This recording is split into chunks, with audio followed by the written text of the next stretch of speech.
So in this video, I'll be showing you how to make the TikTok Twitch shake effect, or at least one of them, which you can use as a transition. So here are two examples of what I've made. For this first one, I use 15 frames per second, and here it is. Now each keyframe is placed one frame at a time. So it's basically one frame, next frame you add a keyframe, next frame you add a keyframe. Next, I have this version over here, which is basically the same effect, but now working inside of a project that is 30 frames per second. In order to achieve a similar look, I had to do each keyframe on every 2 frames. So I can show you what I mean. So over here inside of the 30 frames per second, inside of the transform, we have the first keyframe, then we move forwards 2 frames. We have another keyframe, move forward 2 frames again, another keyframe, and finally 2 frames again in the last keyframe. Whereas in the 15 frames per second version, every frame is a keyframe. So we have the first keyframe, move forward 1 frame, it's a keyframe, so on and so forth. All this to say that your frame rate is going to affect the result that you get when creating this effect. Now that we know this, I'll jump back to the 30 frames per second one, and let's go ahead and recreate this Twitch effect. I'll delete everything I have in the timeline, stick my 2 sequences together again, and let's get started.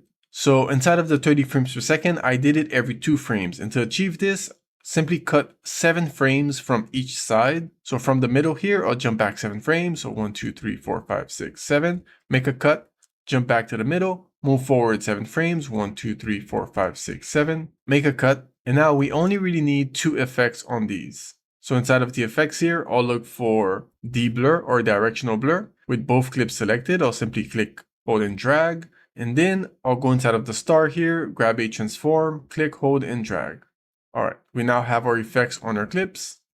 I'll start with the transform.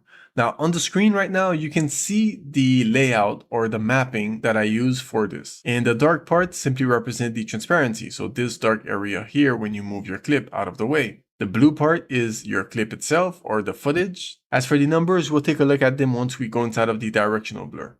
Now, since I'll be working every 2 frames, I'll change the first keyframe from linear to smooth. And inside of the hamburger menu here, you can go down to default keyframe type and switch it to smooth. Now, of course, this is optional and make sure to switch it back to linear if you work with linear on your other projects. With that done, I'll start offsetting the frame itself. So I'll push it ever so slightly up into the right. Then I'll move forward 2 frames. I'll add a keyframe. I have a keyboard shortcut for the keyframes, but for you, simply click on the middle stopwatch here in between those 2 stopwatches. It will add a keyframe. And now we can move it. I'll move it down into the left, each time increasing the offset. Move forward 2 frames again, add a keyframe, move it up and a bit more to the left again. Finally, move 2 frames forward, add a keyframe, and let's make the biggest offset here. And of course, adjust these to your feel and like. This is simply one demonstration of this Twitch effect. And already we have the shake part. Now jumping inside of the directional blur. So when you look at this layout here, the top number represents the angle and the bottom number represents the radius. I already have the default keyframe type set to smooth as well. So jump to the first keyframe, switch it to smooth. And for the first one, it can stay to 45 and 5. Then I'll move forwards 2 frames, add a keyframe. I'll change the angle to 145 and the radius to 10. Again, do whatever works best for your clip and the resolution that you're working with. One thing to note is regardless of your project dimensions, if the footage that you're working with is 4K, the radius will have a lesser impact on it, so you might have to go for higher values. If you're working with 1080p footage, the radius will have a higher impact. With that said, let's continue. I'll move forward 2 frames again, add a keyframe, switch the angle to 230, and the radius to 15, and finally move 2 frames again, add a keyframe, and I'll switch the angle to 320 and the radius to 25.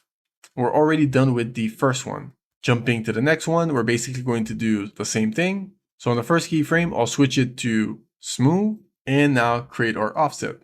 So I'll move it down into the left, move forward 2 frames, add a keyframe, move it up a little bit to the right, so we lower the offset, move forward 2 frames, add a keyframe, move it down into the right. Now this time, since we're moving out of the Twitch shake, we're going to gradually reduce the offset as we progress. So move forward 2 frames again, add a keyframe, and finally we're going to leave the smallest offset So I'll move it over to the left and a little bit higher. All right, and now we'll do the same for the directional blur. So let's jump back to the first keyframe, switch the interpolation to smooth.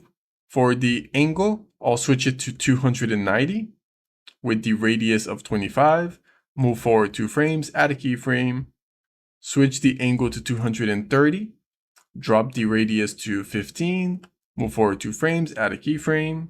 I'll switch the angle to 45, the radius to 10, and finally we move forward 2 frames again, add one last keyframe. I'll switch the angle to 135 and the radius to 5, and there we have it.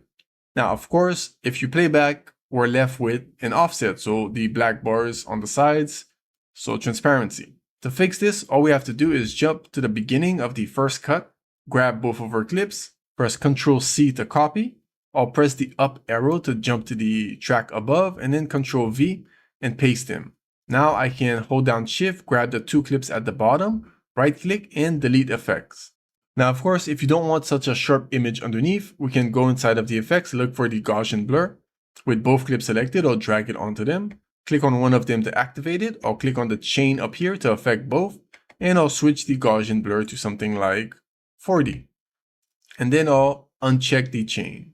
And now we have this blurred image in the background. Now, the next thing is if you don't want these sharp edges on your frame, since the blur doesn't seem to affect the frames, one workaround for this is to simply look for shape, grab the alpha shapes and move it at the top of the effect stack. I'll set the size X to 500 and the size Y to 500. And finally, I'll switch the transition width from 200 to 100. Now, all this is going to do is basically soften the edges here of our frame. And now we can simply grab the alpha shape, left click, hold and drag and drop it on the other clip over here, and then move it at the top of the effect stack. And that pretty much does it. If you want to learn more about Kdenlive, you can click on this playlist up here, and thanks for watching.